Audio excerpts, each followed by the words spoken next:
A virada silenciosa que eu percebi que as coisas mudaram, né? Eu acho que se eu remeter na minha vida pessoal e profissional, talvez eu traria com 15 anos de idade quando eu saí de casa.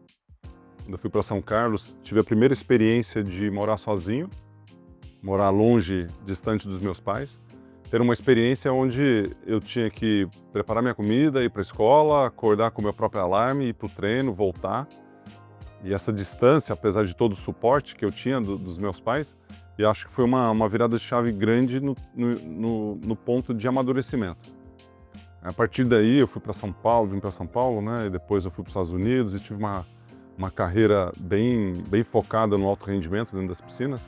Mas a hora que você sai daquela infância ali, 15, você é bem jovem ainda, aí você começa a dar uma amadurecida, as coisas começam a acontecer de uma forma diferente, né? E acho que isso foi uma preparação dos meus pais, né? De ter a confiança de me deixar sozinho lá e de construir ao longo da nossa vida, de 15 anos, uma pessoa para poder morar sozinho. Então, foi muito legal isso. As experiências do atleta de alto rendimento com disciplina e com a vida profissional, elas são as mais variadas possíveis em termos de ligação. O atleta profissional ele é forjado na rotina, no dia a dia, em fazer as coisas que são necessárias para o resultado. E a hora que você joga isso para a sua vida profissional, é a mesma coisa. Então não existe nenhuma diferença entre um atleta de alto rendimento, que precisa ter disciplina, dedicação, força de vontade, planejamento e uma série de outras coisas, que são palavras bonitas que estão ali dentro do nosso dia a dia, para um profissional que está ralando ali, desenvolvendo pessoal ou profissionalmente dentro da empresa, em qualquer posição, né? Então não difere isso. Se você perguntar para um grupo de pessoas o que vocês precisam para prosperar, para chegar mais longe, para ter resultado na vida, eles vão falar as mesmas coisas. De repente, essa receita de bolo aí vai ter um pouquinho mais de confiança para alguns, ou vai precisar um pouquinho mais de dedicação, um pouquinho mais de disciplina, mas os ingredientes eles são muito parecidos. E o que a gente precisa é descomplicar essa visão, utilizar esses ingredientes pessoalmente, individualmente, na medida que a gente precisa mesmo, para poder fazer o nosso bolo ficar legal e a gente crescer, né? E de preferência ser um bolo bem saboroso aí, né? Então as conexões elas são muitas. A rotina de um atleta de alto rendimento ou de um atleta muito disciplinado, né? Às vezes não é um atleta, talvez uma pessoa que está cuidando da saúde, a rotina ela é muito regrada. Então, por exemplo, numa vida de alto rendimento, você acorda, come, treina, come, espera, come, descansa, come, dorme, treina, come, espera, come, dorme. Acabou segunda-feira. E você vai repetindo isso no seu dia a dia. Então, se você tem uma rotina onde você precisa se dedicar ao seu descanso, à sua alimentação, ao seu treino, que seria o trabalho em si, e você joga isso por uma vida corporativa, uma vida de empreendedor, quando você olha para a sua agenda, eu escutei uma frase outro dia que eu achei muito legal, estava na leitura de um livro, e o mentor do autor do livro falou o seguinte: me mostre a sua agenda que eu te falo quanto você tem na conta do banco. E essa referência é mais ou menos assim, as coisas que você faz no seu dia a dia, mais ou menos não, é literalmente isso. As coisas que você faz no seu dia a dia têm reflexo naquilo que você é como profissional. No caso, ele deu um exemplo de conta do banco. Então você olha para a sua agenda da semana que vem, o que você for fazer lá quer dizer que a sua produtividade, a sua produção e os objetivos que você quer atingir tem hora marcada, tem momentos claros para você fazer aquilo acontecer. E produtividade é isso, é você produzir e você ter progresso ali. Não é só você trabalhar, né? Então as pessoas que são persistentes, as pessoas que têm perseverança na busca, têm um propósito forte, são motivadas para fazer isso, têm mais chance. Desde que a agenda esteja conectada com esse propósito. O que mais me emociona vendo as pessoas ensinando aquilo que eu desenvolvi como negócio, né? Aqui dentro da metodologia a gente tem mais de 400 licenciados pelo Brasil, a gente está falando de mais de 200 mil alunos que estão na nossa base. E contar uma história rapidinha, que eu estava no aeroporto de Recife outro dia, há pouco tempo atrás, foi ano passado, bem na volta do ano novo, a gente passou ali perto de Recife, né, na praia, e chega um pai, uma mãe aliás, uma mãe com um celular mostrando a nossa plataforma digital com a evolução do filho dela que estava do lado dela, um filho de 7 anos. Falou assim: olha aqui, Gustavo, como que o meu filho está nadando, né? Mostrando na nossa plataforma a evolução pedagógica dele, né? E aí a gente tem um desempenho comportamental, né? Você tem o desempenho cognitivo, o desenvolvimento também ali, e o técnico. E a nossa plataforma, ela junta todos esses elementos. E quando ela me mostrou aquilo, eu falei assim: olha só como é que ele era, que você volta na avaliação, e como é que ele está hoje. A hora que ela mostra assim, o filho lá, né? todo feliz que eu estava na touca amarela, agora eu estou na touca azul, touca vermelha, tem toda a evolução, que é a nossa linha pedagógica, todo orgulhoso. Então, quando a gente educa por meio da natação, né, a gente trabalha a atividade física como um meio para você ter bons cidadãos, qualquer momento como esse, onde a gente entra em contato com o cliente, com o aluno, com o pai, com a mãe, ajudando o esporte, ajudando as pessoas e ajudando a família, nossa, aí é uma vitória tremenda. E a gente escuta, eu escuto isso em todos os lugares. Vou fazer uma palestra numa cidade X, como você está muito espalhado pelo Brasil ali, você tem várias cidades, alguém já conheceu, alguém já colocou na metodologia, alguém sabe, né? Principalmente se for numa região um pouco mais, com mais unidades. Então é uma felicidade muito grande de saber que a gente contribui para a formação de cidadãos, né, no nosso país, através do esporte. Startups, eu faço de algumas formas, né? Eu posso investir num fundo de startups, que eu faço, né? Que eu já tenho investimento nessa área. Vejo empresas que estão em fase de crescimento, então não necessariamente precisa ser uma startup, mas empresas em fase de expansão. E principalmente o que eu vejo é um fit da minha pessoa, daquilo que eu acredito, com o que eu posso contribuir e com o momento da empresa. Normalmente é bem nesse sentido. Busco empresas na área de saúde, na área do esporte, né, e na área de performance, alguma coisa que tenha relacionado a isso. E quando você tem, então, ramo de alimentação, vida saudável, na medicina tem muitas coisas que podem acontecer ali, né? Eu sou investidor hoje da Vita, que é uma suplementação. Estou num fundo de investimentos com outras empresas, né, de startup. Então, e quando eu vou individualmente, não em fundos, que no fundo você está lá compartilhando, né, a participação, quando eu vou de investimento direto, eu estou buscando muito mais esse fit. Né, se eu posso contribuir, se a minha imagem tem fit também com a empresa, se eu posso contribuir com a minha imagem, né, com o meu conhecimento, né, de mercado, de desenvolvimento de time, de trabalho, né, como empreendedor. E quando tem esse fit e está dentro dessa tese de saúde, esporte, performance, acaba facilitando. E aí depois você vai para as análises de números, né? Saber os múltiplos de quanto está sendo vendido, se queima a caixa, se não queima, se está com faturamento já importante ou não, né? Uma startup que está em fase muito inicial é sempre muito complicado, né? Que está sempre precisando de dinheiro. E aí, se está precisando muito de dinheiro, talvez eu não posso contribuir de uma forma, né? Se não está numa fase que precisa de dinheiro, está em fase de expansão, de crescimento, a minha imagem ela pode ajudar mais. Já tem dinheiro que possa ser investido no crescimento da empresa, né? O próprio dinheiro. Então tem várias formas, acho que não tem uma regra assim certa, né? Mas é sempre análise caso a caso e ver se tem um fit para contribuir. Eu acho que o legado de ajudar as pessoas, de uma forma ou de outra, né? Seja na mentalidade, né? Então eu faço 100 palestras por ano, mais ou menos, fora os eventos que eu faço dentro aqui das nossas empresas. Então, a hora que eu penso em como eu contribuo com as pessoas, o papo é bonito, você fica uma hora e meia falando com as pessoas, mas no final, né, a hora que você vai à vaca fria, o que você está querendo é fazer uma pequena transformação na vida das pessoas, trazendo uma relação da força mental do atleta com a força mental de qualquer cidadão que quer prosperar, que quer crescer. Então eu quero ser lembrado como essa pessoa que ajudou, que contribuiu, que plantou uma sementinha de um sonho que pode parecer impossível. Eu vou dar um exemplo prático assim de uma ação que eu fiz recentemente numa cooperativa, onde o nosso desafio era conversar com todas as áreas da empresa e transformar uma ideia, uma vontade, uma intenção num hábito específico para essa pessoa crescer. E às vezes as coisas mais simples acontecem nessa hora, né? Porque todo mundo acorda para se dar bem. Tem uns que não tem vergonha na cara que não quer fazer nada, né? E eu estou tirando essas pessoas, mas normalmente o ser humano a gente acorda para crescer, para contribuir, né? Por mais que a gente possa ter alguns hábitos muito ruins, né? De reclamar ou de preguiça ou de se auto-sabotar, a gente quer vencer na vida. Ninguém nasceu para ficar mal, né? E aí a hora que você pega alguns ajustes, né? E vê a intenção das pessoas, como por exemplo, melhorar a leitura, né, evoluir, eu não leio, eu quero tomar mais água, eu quero fazer uma atividade física que eu não faço, quero ficar mais tempo com a minha família, né, e às vezes a gente encontra tempo onde não tem. E o atleta, ele tem, se você pensar em falta de tempo, o atleta está muito reduzido, mas ao mesmo tempo, por mais que ele tenha o treinamento intenso naquelas horas, ele concentra aqueles horários, ele tem tempo para descansar, ele tem tempo para se alimentar bem, ele tem tempo para brincar ou para sair, para namorar, ele tem, você dá um jeito.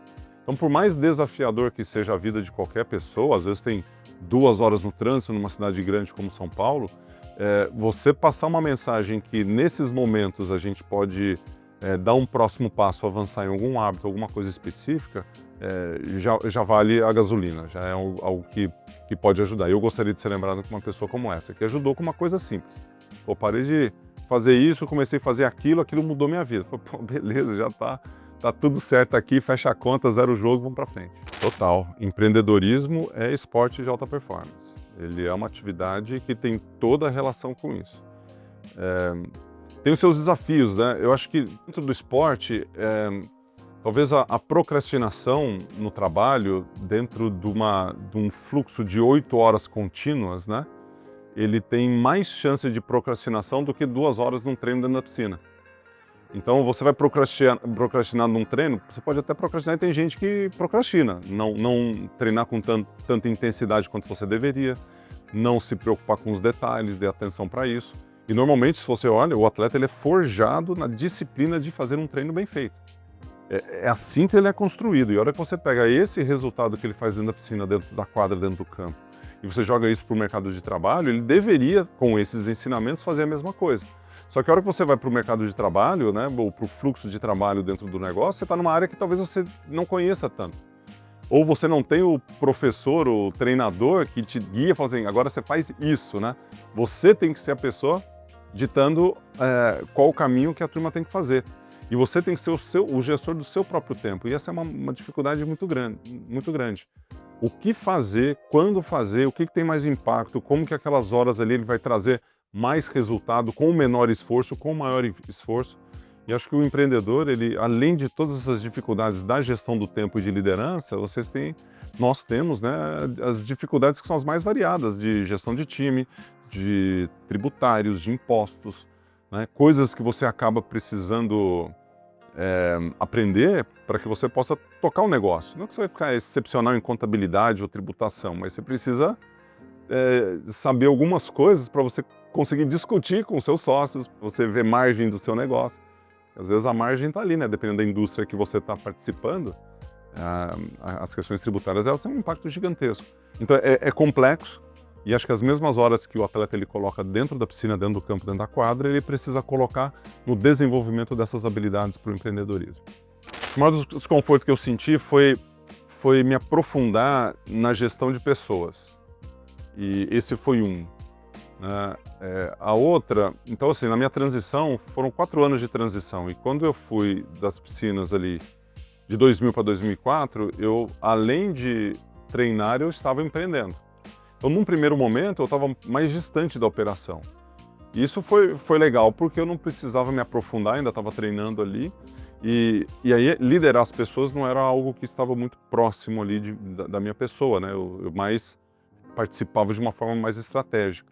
E quanto mais eu aprofundava, né, em formar time, estar próximo e depois nas questões de administração ali do negócio em si, eu comecei a ver que tinha muito a aprender. Eu estava meio que perdido ali.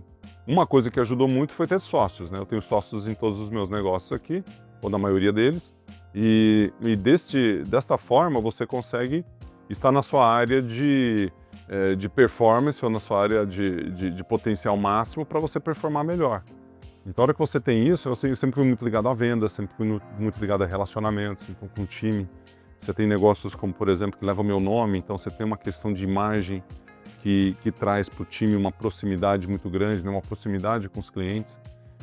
E acho que nesse sentido eu fui aprendendo ao longo da minha vida empreendedora onde evoluir, onde melhorar, onde crescer. E aí os estudos eles fazem parte disso, né? Então muita leitura, muito estudo, muita gente boa, mentores ao redor para poder para ter um ganho de crescimento, de aprendizado. Acho que eu tenho uma organização muito boa de rotina. Tem alguns momentos, você fala assim, de equilíbrio, vida pessoal e trabalho, né? É sempre um desafio muito grande para as pessoas. E a hora que você tem o equilíbrio, em alguns momentos a vida é bem corrida, a agenda ela é bem atribulada. Mas eu tento defender muito a minha agenda e o tempo com família, né? Hoje meus filhos são crescidos, já pararam de nadar os dois, estão bem encaminhados. Um dos meus filhos trabalha comigo, que é o Luiz Gustavo, então está numa das nossas empresas ali, ele que toca. Minha filha está numa outra empresa na área de suprimentos de uma grande empresa química mundial. Então ela também está bem encaminhada. Então tem eu e minha esposa e a gente mora no interior, próximo aqui a São Paulo. Então o meu fluxo ele é aeroporto, casa, São Paulo. Então eu me organizo muito bem para ser o mais produtivo possível quando eu estou em trânsito, né? Porque a gente eu perco muito tempo em trânsito, né? Então você vai para o aeroporto, pega um avião. Então eu tenho algumas regras, alguns hábitos que fazem com que eu tenha uma sanidade física e mental para eu poder trabalhar de uma forma organizada. Então, quando eu viajo, sempre tem material para fazer atividade física. Se eu estou em casa todos os dias, vou estar em melhor forma física que você pode imaginar, porque putz, eu tenho horário para treinar, tenho horário para acordar, tenho horário para comer, tenho horário para fazer tudo. Mas quando você viaja, você tem que fazer os pequenos ajustes. Então, o mais importante é você antecipar a jogada. Então, para quem tem uma vida muito atribulada, primeiro, o que é importante você fazer? Invista tempo no que é importante, né? Então, você está muito ocupado, não quer dizer que você está sendo produtivo. Segundo, antecipe essa jogada, né? Então, quando eu vou ter uma semana muito dura na semana seguinte, a minha prática de atividade física e descanso na semana anterior era muito importante. Eu não posso vir de uma semana pauleira e depois emendar na outra semana pauleira e depois fazer isso de novo, né? Talvez com 30 anos eu conseguiria fazer isso, mas hoje muda um pouco o jogo, mesmo se conseguisse, né? E aí é respeitar seus limites, talvez seja o terceiro. E aí esse talvez seja o mais difícil, né? Você entender onde você está naquele momento, né? Então esteja com os exames em dia, faça as suas atividades físicas ali, faça o que precisa ser feito para você estar forte fisicamente com saúde. E aí entra a suplementação, entra a alimentação, né? Então acho que equilibrando esses elementos ali, você consegue ter uma agenda cheia, uma agenda dura, mas que ao mesmo tempo que seja possível de ser executada, sem fechar todas as possibilidades para uma vida social ativa, legal, coisas que você gosta de fazer, né? O tênis, atividade física, ficar com tempo com a família e assim por diante. Eu acho que a vitória é todo elemento que te leva para frente, que faz com que você cresça. Então, por exemplo, às vezes uma vitória ele vem na forma de uma medalha, mas às vezes ele vem numa forma de evolução. Eu melhorei, eu cresci. Você pode não ter ganho medalha, né? Porque a hora que você vai para a medalha, você vai para o rendimento. Performance, ela é individual. Então você melhora hoje do que foi ontem, né? Cada vez que você melhora hoje do que foi ontem, melhor amanhã do que foi hoje, você tem uma vitória. Só que muitas pessoas, eles confundem performance com rendimento. Então a hora que você pega a sua performance, que é uma vitória, e você coloca no rendimento, você está em 10º, você acha que foi uma derrota. Isso pode ser um problema, né? Então separa as duas coisas. A jornada competitiva, ela é ótima, eu adoro ela, mas ela precisa ter uma compreensão do que é o desempenho e onde você se situa nele. E quais são os passos que você precisa dar, né? Como eu venho da área de competição de rendimento, alto rendimento, cara, é primeiro, segundo, terceiro. Você não vai ser medalhista olímpico se não estiver na final olímpica e ficar entre os 3. E não adianta chorar. Mas você pode ficar em 10º, ter uma evolução individual, você foi para as Olimpíadas e ficou em 10º, isso é uma grande vitória. Então a questão da vitória, eu acho que ela tem que ter esse viés, né? Você entender o que é performance e o rendimento.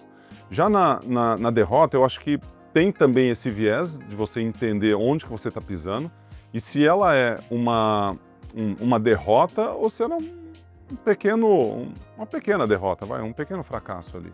Porque muitas vezes a gente exagera demais no pensamento de deu errado e eu preciso sair dessa, né?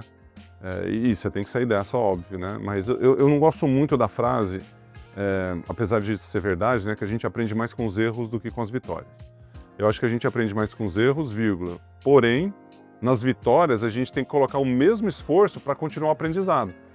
Porque o que acontece com as pequenas derrotas ou grandes fracassos, né, seja lá o sentimento, ele leva o teu pensamento e a tua tristeza, né, o teu sentimento a uma maneira muito aflorada. Então, quando você perde, é muito ruim. Dá um exemplo aqui, o meu filho não foi para os Jogos Olímpicos por 9 centésimos. Era o sonho dele, né? E ele era um dos melhores atletas do Brasil, foi segundo, né? Pegou a prata na seletiva e ficou por 9. Eu falei assim, beleza, pode ir, né? Você vai estar triste, né? O que eu queria, mas sofra rápido, né? Curta o momento também que você teve. Você foi um grande atleta, você teve um grande resultado aí. Não conseguiu o desejado, mas se foi um grande fracasso essa derrota, ou se foi uma pequena derrota e um grande aprendizado, esse é o negócio. Então acho que das derrotas que eu tive, que foram vitória, grandes vitórias, né, que você mencionou, talvez o 200 metros nado livre seja um ponto específico, que eu tive um aprendizado muito grande, depois de tudo isso aqui que eu contextualizei, na minha estreia olímpica, onde eu dormi mal, não estava legal, mudei estratégia de prova, falei para o meu treinador, já aqueci mal, já que as coisas nunca estão tão ruins quando não possam piorar. Eu fiz de tudo para eu nadar mal e consegui, tive sucesso no fracasso, né? E meu treinador falou assim, não tem problema, a partir de agora é só para frente, né? E amanhã você vai lá e ganha essa prova. Estou falando da prova de 200 metros nado livre em 1992, que a próxima vez que teria uma outra prova dessa seria daqui 4 anos. Então foi uma derrota que me levou a um pensamento de daqui a 4 anos eu tô lá e vai ter todo um processo, né? Só que ao mesmo tempo que eu fui lá para frente, ele me trouxe de volta para 92 e falou o seguinte, mas tem o 100 livre que é amanhã. E aí? Não é só pensar lá na frente, é você voltar e fazer o que precisa ser feito para amanhã.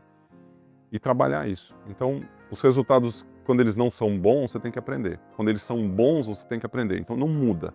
O que muda é a intensidade e o nosso sofrimento. Né? E aí, quando você está feliz, eita, não sei o que, fica todo mundo te batendo nas costas, falando que você é foda, que você é top, que você é bom. Então, você já fica grande, né? Mas quando você não vai bem, fica todo mundo lá, não, veja bem, você precisa sair dessa, vamos crescer. Você já fica meio querendo sair dessa, né? E aí o pessoal sai mesmo.